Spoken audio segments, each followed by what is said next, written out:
retour de notre émission sur Africa 24 avec deux grands titres que nous allons vous développer encore. Nous parlerons dans cette deuxième partie des échecs de la RDC et du Maroc. Les supporters congolais ne sont pas très tendres. Vous entendrez un ancien joueur dans cette émission. Et puis peut-on dire que les petites nations du football n'auront pas leur place en Coupe du Monde à 48? Eh bien, nous parlerons de tout cela avec nos invités. Notre invité d'abord, Amara Simba, ancien grand joueur, vous le savez, notamment du Paris Saint-Germain, où il a marqué ce club de la capitale de France. Et puis nous avons nos deux éditos qui, par hasard, eh bien, sont marocains. Il s'agit de Sami Mochtabi et de Noureddine Sali. Bien entendu, l'instant web à ne jamais manquer sur notre chaîne. C'est avec Gaël Onana que nous retrouvons tout de suite. Gaël, c'est à vous. L'instant web du jour invite les internautes et les téléspectateurs à se prononcer sur l'organisation de cette 31e édition de la Coupe d'Afrique des Nations qui a actuellement lieu au Gabon. Est-elle satisfaisante? Pour donner votre avis, vous pouvez nous envoyer un email à l'adresse can.gabon2017@africa24tv.com ou nous rejoindre sur les réseaux sociaux avec le hashtag A24CAN2017. Oui, donc nous allons tout de suite analyser le match.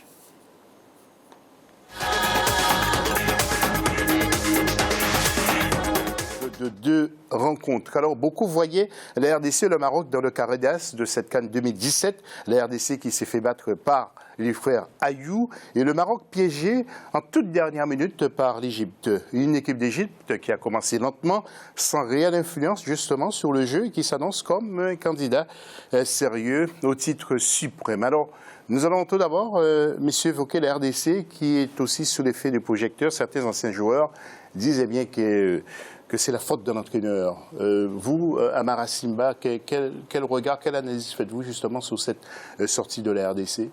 Par le Ghana, en plus. Hein. Oui, mais on n'a pas dit ça au départ. Hein, quand ils sont qualifiés et quand ils ont bien abordé les éliminatoires, en fait, c'est-à-dire les poules. Donc on les voyait solides. Ouais. On les voyait vraiment intéressants dans leur jeu, mais c'était un jeu physique. C'est ce que je disais avant. S'ils arrivent à maintenir ce rythme-là, et après il y a question d'expérience. Hein. Je pense qu'à ce niveau de la compétition, l'expérience et le coaching jouent énormément. Et c'est ce qu'on a vu dans le match de RDC contre eux. Est-ce que ces deux-là ont existé, l'expérience et le coaching, d'après vous? Comment? Est-ce que ces deux éléments ont existé dans la conduite du coach? Oui. Est-ce que le coach a assuré justement ces deux choses-là? Mais après, c'est difficile le coaching, il existe dans la mesure où on dit, il y a l'équipe en face, il faut qu'on joue comme ça à bloc, comme ils ont fait Cameroun à un moment donné. Mais après, il y a le changement aussi des bonhommes sur le terrain. Donc ça veut dire le coaching gagnant. Donc tout ça, ça fait partie de l'expérience en quart de finale. Mais là, quand on arrive à ce stade-là, les équipes qui sont là aujourd'hui, c'est pas n'importe lesquelles. C'est les équipes qui ont déjà beaucoup d'avance sur ceux qui ont gagné. Nous allons faire un petit tour. Alors, on critique aussi la RDC pour avoir joué plus individuellement que collectivement. Est-ce que c'est votre point de vue également? Moi, je ne suis pas d'accord. C'est le reproche qui est fait à Florent Mbengue. Moi, je trouve justement que c'est un des matchs qu'ils ont le plus maîtrisé. Et ils étaient moins sereins au premier tour. Par exemple, le match contre le Maroc, où ils ont été dominés tout le match, mais ils ont été pragmatiques, ils ont réussi à scorer. Là, au contraire, ils ont bien joué.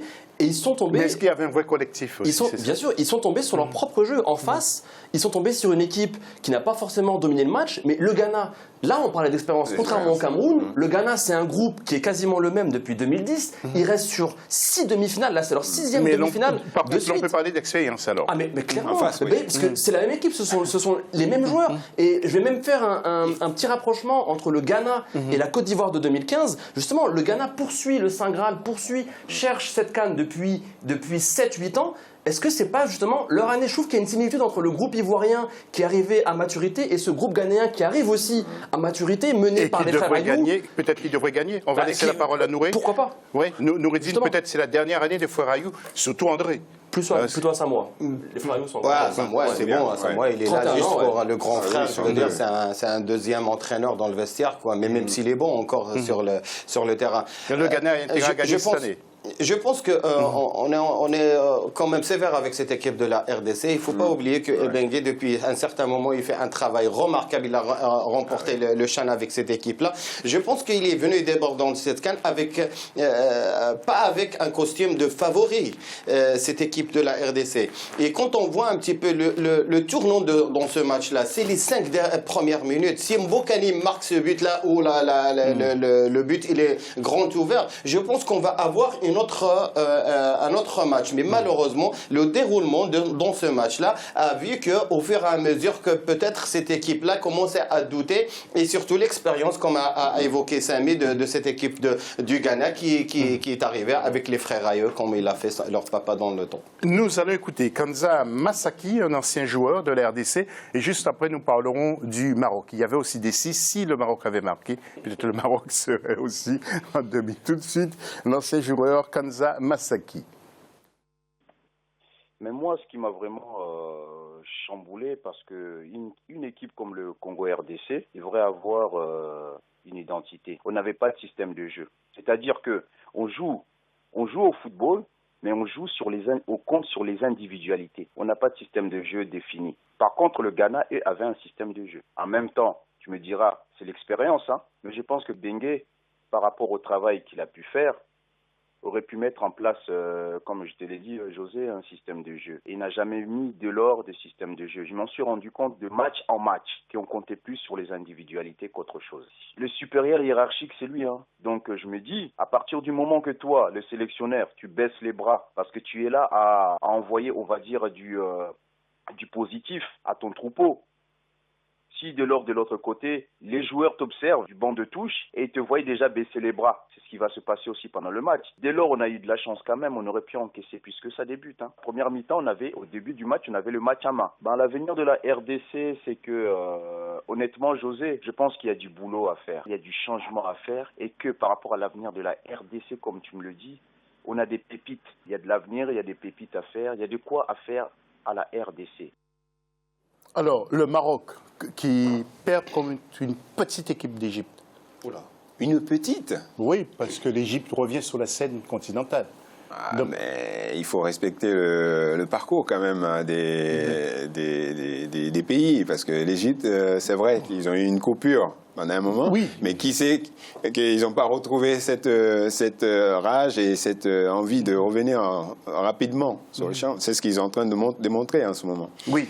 Alors, mais bon, maintenant pour le Maroc, je préfère que notre ami réponde parce qu'il est bien placé par rapport à ça. C'est un échec total. Du Maroc? Oui. C'est tout sauf un échec. Ah bon? Ah ouais. Expliquez-nous alors. Quand tu vois une équipe, Amara, quand tu as un groupe, tu as commencé il y a 6 mois de former, de préparer les éliminatoires, soit de la Coupe d'Afrique, soit de la Coupe du Monde. Et tu as un groupe entre la main et tu commences à voir mieux. Arrivé à une semaine juste avant le début de la compétition, tu as la moitié de l'équipe qui est out. Et tu vas faire avec ce qu'on appelle les coiffeurs ou bien le banc. Mais c'est là qu'on voit pratiquement l'envie des joueurs et de l'autre côté, la griffe de l'entraîneur qui les a pratiquement transcendés. C'est des joueurs que les Marocains ne connaissaient pas avant d'abord. Ils les connaissaient à peine. C'était des joueurs, même il y a des joueurs qui n'étaient même pas appelés dans les 23. Mais on était obligé de les appeler, d'aller chercher pour former ces 23. Je pense que le Maroc, l'objectif, comme il l'a évoqué Hervé, c'était passer le premier tour et sortir des poules, chose que le Maroc n'a pas fait depuis pratiquement 13 ans. Donc je pense que on a pour moi, comme disait dans le jargon du football, on a gagné une équipe. Avec le retour des blessés, je pense que les éliminatoires pour la Coupe du Monde, ça sera une autre affaire pour toutes les équipes qui confrontent le Maroc. Mais j'aime bien, parce que vous cherchez des prétextes, Noureddin, pour cette équipe. Je suis réaliste, je pense que oui, il n'y a pas de honte à perdre contre l'Égypte, qui est quand même 8 fois championne d'Afrique. L'Égypte, certes, n'a pas très bien joué, mais dominé n'est pas gagné. Le Maroc a eu ses chances durant ce match. Ils ont touché la barre, ils ont eu des centres à ras de terre, le joueur n'avait qu'à pousser la balle. Il y a eu des faux rebonds, on en reparlera de l'état de la pelouse. Mais je pense que, comme a dit Nourdine, c'est clairement un groupe qui est né dans cette CAN. Et moi, je vois plus le début d'une aventure que la fin. Rajouter à cela les joueurs qui étaient absents, les Belanda, les Tanan, les Bouffal, Mais il y a cela des remplaçants quand à ce même à groupe-là. ces joueurs qui n'ont peut-être pas le même niveau. Mais justement, c'est aussi le talent de Renard. Là, sur le. Non, il est en train de faire son boulot et moi, le mien, il n'y a pas de Non, procès. j'essaie de trouver la logique dans cette défaite.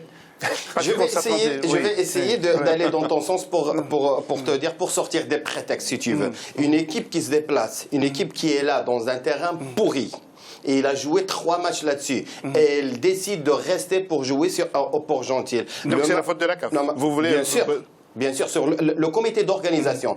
Quand le Maroc se déplace à Port-Gentil et il va aller chercher son hôtel et il trouve le Ghana encore là, et le Ghana il déclare que je ne sortirai pas que le lendemain. On est obligé d'aller chercher un autre hôtel pour 24 heures pour les Marocains. Ils ont raté la séance d'entraînement. Tout ça, ce n'est pas des ingrédients pour rater un match? Donc ça, c'est une autre affaire, ça. Oui. Ouais. Je voulais pas, n'avais pas sortir ça. Mais il ne faut pas oublier que le terrain, il est pour les deux. Qu'il soit pour eux, ça sera pour les deux équipes. Une équipe qui a joué 3 matchs là-dessus, il le connaît très bien. Ouais. Et on a interdit au Maroc, aux 2 équipes, de s'entraîner sur le terrain que la veille de match pour ne pas l'abîmer. Ouais. Bon, alors... la question que je voudrais aussi vous poser, est-ce qu'on garde quand même Hervé Renard à la tête? Bien sûr. Mais clairement. Il faut même pas poser la question. Il a réussi à créer un vrai groupe. Quand même, il nous a sorti, comme l'a dit Nourdine, des joueurs inconnus. Bouadouz, qui pouvait nous parler de Bouadouz? C'est le gain peut-être. C'est le gain de il vient de Ligue 2 allemande. Il nous l'a ramené. Il a fait une CAN. Bon, c'est pas le talent du siècle, mais il nous a fait une CAN solide. Ça a été un point d'ancrage pour le Maroc. Il a ramené des joueurs. Il a réussi à créer un groupe. Mendil, il a 19 ans. Il a aucun match en pro. Il joue avec la CFA2 de Lille. Il l'a mis titulaire durant toute la compétition. C'est une des révélations de cette CAN 2017. C'est ça. En tant que latéral gauche. Et est-ce que c'est normal, que vous avez vu aussi passer la vidéo, qu'Hervé Renard s'en prenne aussi à la presse? C'est son habitude. Je pense que... Il protège son groupe. Tout simplement. C'est vrai qu'après, ça va fuser partout. Donc, lui, il a l'habitude aussi. Donc, c'est un gagnant, on le sait. Il a gagné 2 fois. Donc, on connaît aussi la passion des Africains pour le football. Oui. Vous n'avez pas dit non plus qu'il faut aller à l'extrême.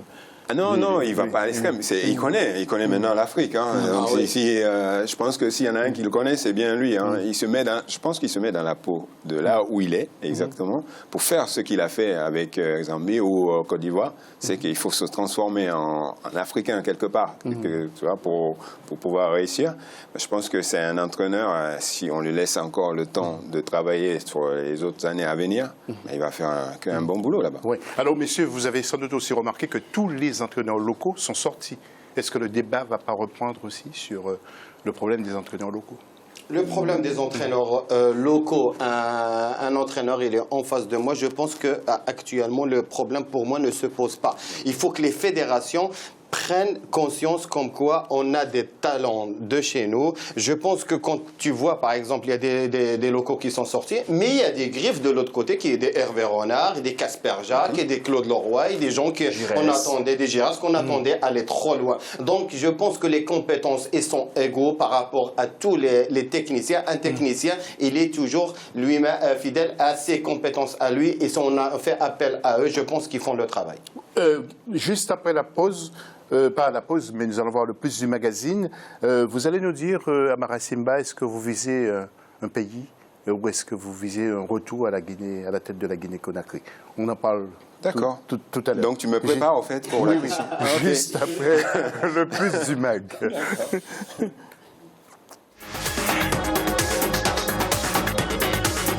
L'organisation de la CAN 2017 qui séduit sans doute sur le plan sécuritaire et sportif. L'on retiendra une CAN pleine d'engagement, de dynamisme, de suspense et de rebondissement, même si certaines insuffisances sont relevées, ou plutôt ont été relevées sur le plan infrastructurel, notamment avec des aléas notés sur la pelouse, Noureddine vous l'a dit, à OIM et Port-Gentil. Le comité d'organisation, COCAN, assure son rôle. Reportage avec la rédaction. Après les événements politiques de 2016 au Gabon, l'organisation de la Coupe d'Afrique des Nations s'annonçait sous haute tension. Pourtant, malgré la sortie du pays hôte, la compétition se poursuit sans incident majeur. Le comité d'organisation nationale COCAN est à pied d'œuvre pour la réussite de ce grand rendez-vous sportif du continent.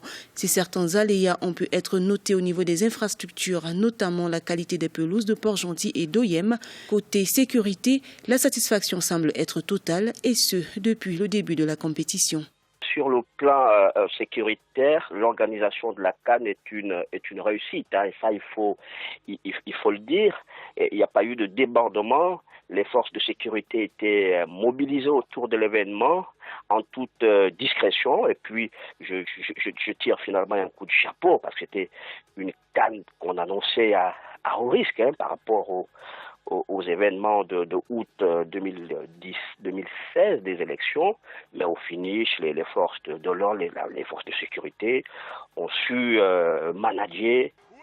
Sur le plan sportif, les affiches annonçaient déjà les couleurs. Depuis le début de la compétition, les rencontres sont aussi alléchantes que rebondissantes avec à chaque fin de match des surprises.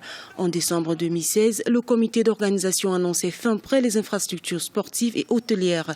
C'est donc réparti en 4 groupes que les équipes nationales ont pris leur quartier dans les villes de Yem, Port-Gentil, Franceville et Libreville. Au plan sportif, c'est une réussite, ça il faut le dire. Au niveau organisation, je pense que le comité local d'organisation, le COCAN Gabon, a fait de gros efforts, hein, il faut le dire, a fait de gros efforts s'agissant du transport des médias qui devaient couvrir l'événement d'un lieu à un autre. Des avions ont été affectés à leur attention, également pour les membres de la Confédération africaine de football. Au niveau d'autres structures, l'hébergement, c'était top, il n'y avait pas de souci, les équipes ne se sont pas plaintes de telles conditions d'hébergement ou autres. Le Gabon a été désigné pays organisateur de la CAN 2017 le 8 avril 2015. La compétition qui se déroule depuis le 14 janvier prendra fin le 5 février 2017.